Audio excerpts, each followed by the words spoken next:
ಮುತ್ತೈದೆಯಾಗಿಯೇ ಸಾವನ್ನಪ್ಪಿದಂಥ ಚೆನ್ನಮ್ಮ ಅವರಿಗೆ ಅವರ ಭವಿಷ್ಯದ ಬಗ್ಗೆ ಹಿಂದಿನ ಜ್ಯೋತಿಷಿಗಳು ಈ ಮಾತನ್ನ ಹೇಳಿದ್ರಂತೆ. ಚೆನ್ನಮ್ಮಗೆ ಮುತ್ತೈದೆ ಸಾವು ಬರಲಿದೆ ಅನ್ನುವಂಥ ವಿಚಾರ ಮುಂಚೆನೇ ತಿಳಿದಿತ್ತಂತೆ ಅನ್ನುವಂಥದ್ದು ಇದೀಗ ತಿಳಿದು ಬರ್ತಾ ಇರುವಂತಹ ವಿಷಯ. ಚೆನ್ನಮ್ಮನವರಿಗೆ ಮುತ್ತೈದೆ ಸಾವು ಬರಲಿದೆ. ದೇವೇಗೌಡರ ಪತ್ನಿ ಚೆನ್ನಮ್ಮಗೆ ದಶಕಗಳ ಹಿಂದೆ ಭವಿಷ್ಯ ನುಡಿದಿದ್ರಂತೆ ಜ್ಯೋತಿಷಿ. ಆ ಭವಿಷ್ಯ ಸತ್ಯವಾಯಿತು. ಚೆನ್ನಮ್ಮ ಮುತ್ತೈದೆಯಾದ್ರು.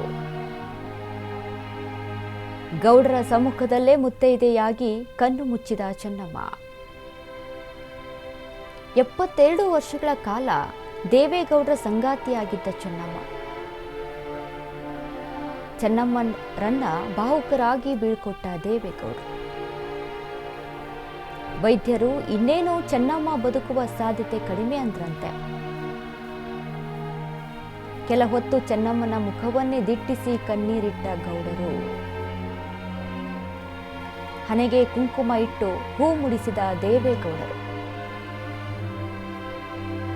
ಹೂ ಮುಡಿಸಿ ಧ್ಯಾನಕ್ಕೆ ಶರಣಾಗಿದ್ದ ದೊಡ್ಡ ಗೌಡರು.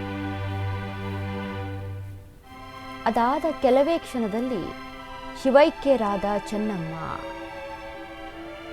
ಚೆನ್ನಮ್ಮನವರಿಗೆ ಮುತ್ತೈದೆ ಸಾವು ಬರಲಿದೆ ಅಂತ ದಶಕಗಳ ಹಿಂದೆ ಭವಿಷ್ಯವನ್ನ ನುಡಿದಿದ್ರಂತೆ ಜ್ಯೋತಿಷಿಗಳು. ಆ ಭವಿಷ್ಯ ಸತ್ಯವಾಯಿತು. ಚೆನ್ನಮ್ಮ ಮುತ್ತೈದೆಯಾದರು. ಗೌಡರ ಸಮ್ಮುಖದಲ್ಲೇ ಮುತ್ತೈದೆಯಾಗಿ ಕಣ್ಣು ಮುಚ್ಚಿದ್ದಾರೆ ಚೆನ್ನಮ್ಮ. 72 ವರ್ಷಗಳ ಕಾಲ ದೇವೇಗೌಡರ ಸಂಗಾತಿಯಾಗಿದ್ದ ಚೆನ್ನಮ್ಮರನ್ನ ಭಾವುಕರಾಗಿ ಬೀಳ್ಕೊಟ್ಟ ದೇವೇಗೌಡರು.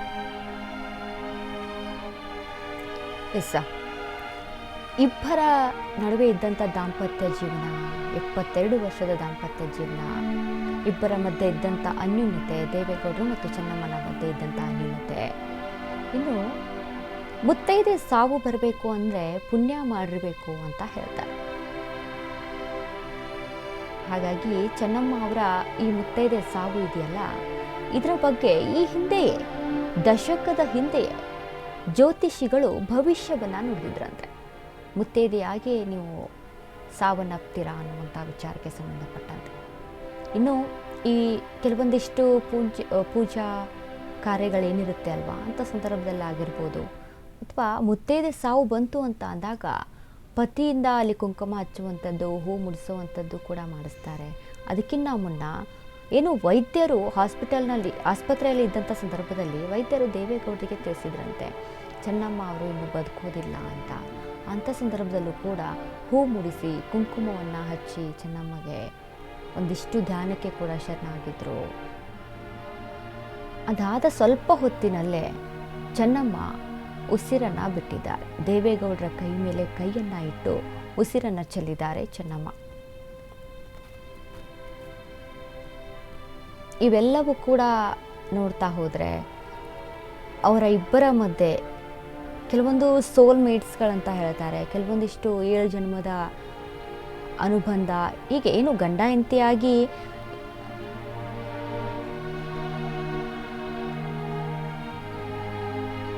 ಯಾರೂ ಕೂಡ ಹೆದರಿಸಲಾಗದ ಗೌಡ್ರಿಗೆ ಪತ್ನಿಯ ಮೇಲೆ ಭಯ ಹೆಚ್ಚು. ಗೌಡ್ರಿಂದ ಪ್ರತಿ ವಾರ ಉಪವಾಸ ಮಾಡಿಸ್ತಿದ್ದ ಶಕ್ತಿ ಚೆನ್ನಮ್ಮಗೆ ಇತ್ತು. ಮನೆಯಲ್ಲಿ ಮಾತ್ರ ಹಬ್ಬ ಹರಿದಿನ ಬಂದ್ರೆ ಸಾಕು,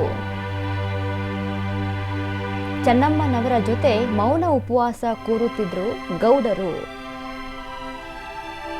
ಚೆನ್ನಮ್ಮನವರ ಇಡೀ ಜಗತ್ತೇ ದೇವೇಗೌಡರದ್ದಾಗಿತ್ತು. ಪೂಜೆ ಪುನಸ್ಕಾರ ಉಪವಾಸ ಮಾಡುತ್ತಿದ್ದಂಥ ಅಪ್ಪಟ ದೈವ ಭಕ್ತೆ ಚೆನ್ನಮ್ಮ. ದೇವಸ್ಥಾನಗಳಲ್ಲಿ ಅರ್ಚನೆ ಮಾಡಿಸುತ್ತಿದ್ದಾರೆ ಅಂದುಕೊಳ್ಳಿ. ದೊಡ್ಡ ಮನೆ ಕುಟುಂಬದ ಎಲ್ಲಾ ಸದಸ್ಯರ ರಾಶಿ, ನಕ್ಷತ್ರ, ಕುಲ ಎಲ್ಲವನ್ನ ಕೂಡ ಹೇಳಿ ಗೋತ್ರಗಳನ್ನ ಪಟನೆ ಹೇಳ್ತಾ ಇದ್ರಂತೆ ಚೆನ್ನಮ್ಮ ಮಾತು ಕೇಳಿ ದೇವಸ್ಥಾನದ ಅರ್ಚಕರೇ ಅಚ್ಚರಿ ಪಡುತ್ತಿದ್ರಂತೆ.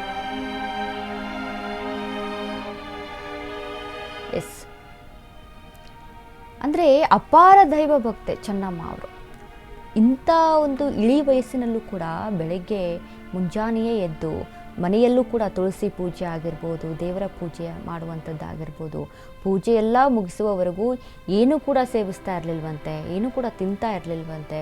ಇನ್ನು ಅದ್ರ ಜೊತೆಗೆ ದೇವೇಗೌಡರು ಕೂಡ ಚೆನ್ನಮ್ಮ ಅಂದರೆ ಸಾಕು ಅಷ್ಟೇ ಪ್ರೀತಿ, ಅಷ್ಟೇ ಭಯ. ಭಯ ಏನಕ್ಕೆ ಅಂತ ಅಂದರೆ, ಈಗ ಹೆಂಡತಿ ಅಂತ ಅಂದಾಗ ಎಲ್ಲರೂ ಕೂಡ ಹೆದರಲೇಬೇಕು ಅನ್ನುವಂಥದ್ದು ಏನು ಹೇಳ್ತಾರೆ ಅಲ್ವಾ, ಆ ರೀತಿಯಾಗಿ ಹೆಂಡತಿ ಮೇಲೆ ಅಷ್ಟೇ ಪ್ರೀತಿ, ಅಷ್ಟೇ ಗೌರವ, ಅಷ್ಟೇ ಭಯನೂ ಕೂಡ. ಹಾಗಾಗಿ ಉಪವಾಸ, ಚೆನ್ನಮ್ಮ ಅವರು ಹೇಳಿದ್ರು ಅಂತ ಉಪವಾಸ ಮಾಡ್ತಾಯಿದ್ರು ದೇವೇಗೌಡರು, ಪೂಜೆಗೆ ಅಂತ ಕೂರ್ತಾಯಿದ್ರು.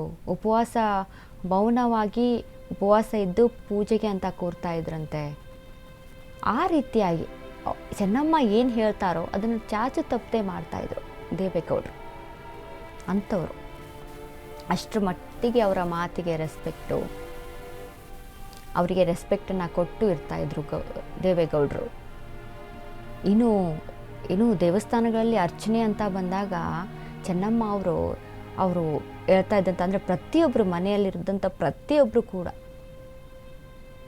ಕುಲ ಗೋತ್ರ ಆಗಿರ್ಬೋದು, ರಾಶಿ ಆಗಿರ್ಬೋದು, ನಕ್ಷತ್ರ ಆಗಿರ್ಬೋದು, ಎಲ್ಲವನ್ನ ಕೂಡ ಪಟ ಪಟ ಅಂತ ಹೇಳಿ ಅರ್ಚನೆ ಮಾಡಿಸ್ತಾ ಇದ್ರು. ಅಂದರೆ ಅಷ್ಟರ ಮಟ್ಟಿಗೆ ದೈವ ಭಕ್ತೆ, ದೇವರ ಮೇಲೆ ನಂಬಿಕೆಯನ್ನು ಇಟ್ಕೊಂಡಂಥವ್ರು. ದೇವರು ಅದಕ್ಕೆ ಮುತ್ತೈದೆ ಸಾವು ಕೊಟ್ಟಿದ್ದಾರೆ ಅಂತ ಹೇಳಬೇಕಾ, ಅಥವಾ ದೇವೇಗೌಡರಿಂದ ಅಗಲಿಸಿಬಿಟ್ರು ದೇವರು ಅಂತ ಹೇಳಬೇಕಾ, ಏನಂತ ಹೇಳೋದು ಅನ್ನುವಂಥದ್ದೇ. ಅವರ ಇಬ್ಬರ ಒಂದು ಆ ಬಾಂಧವ್ಯ ಎಂಥವ್ರಿಗೂ ಕೂಡ ಕರುಳು ಚುರುಕು ಅನಿಸುತ್ತೆ ನೋಡ್ತಾ ಇದ್ರೆ. ದೇವೇಗೌಡರನ್ನ ನಿಜಕ್ಕೂ ನೋಡೋಕ್ಕಾಗ್ತಾ ಇಲ್ಲ. ಮಗುವಿನ ರೀತಿಯಲ್ಲಿ ಕೂತ್ಕೊಂಡು ಕಣ್ಣೀರನ್ನು ಹಾಕ್ತಾ ಇದ್ದಾರೆ, ಕಂಬನಿಯನ್ನು ಮಿಡಿತಾ ಇದ್ದಾರೆ. ಸತತವಾಗಿ ನಿನ್ನೆಯಿಂದ ಕೂಡ ಗಮನಿಸ್ತಾ ಇದ್ದೀವಿ, ಅವ್ರ ಕಣ್ಣಲ್ಲಿ ನೀರೇ ನಿಂತಿಲ್ಲ, ಕಣ್ಣೀರು ಹಾಗೆ ಸುರಿತಾ ಇದೆ. ಮೌನಕ್ಕೆ ಶರಣಾಗ್ಬಿಟ್ಟಿದ್ದಾರೆ. ಏನು ಮಾಡೋದು, ಎಷ್ಟೇ ಮಾತಾಡಲಿ, ಏನೇ ಅಂದರೂ ಕೂಡ ಹೋಗಿರೋ ಜೀವ ಬರುತ್ತಾ? ಇಲ್ಲ. ದೇವ್ರೇನಾದರೂ ಕರುಣಿಸಿ ಮತ್ತೆ ಜೀವವನ್ನು ಕೊಡ್ತಾರ? ಇಲ್ಲ.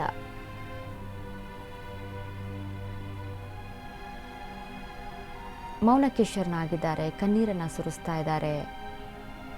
ಹೇಗೆ ಮುಂದೆ ಚೆನ್ನಮ್ಮ ಇಲ್ಲ ಅನ್ನೋದನ್ನು ಹೇಗೆ ಅರಗಿಸ್ಕೊಳ್ಳಿ ಅನ್ನುವಂಥ ನಿಟ್ಟಿನಲ್ಲಿ ದೇವೇಗೌಡರು.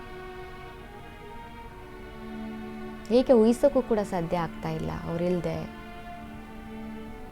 ಈಗಲೂ ಜೊತೆಯಲ್ಲೇ ಕೂತ್ಕೊಂಡು ಊಟ ಮಾಡ್ತಾ ಇದ್ರು. ಅದೆಷ್ಟೇ ಸಮಯ ಆಗಲಿ, ಏನೇ ಆಗಲಿ, ಇಬ್ಬರು ಜೊತೆಗೆ ಕೂತ್ಕೊಂಡು ಊಟ ಮಾಡುವಂಥದ್ದು.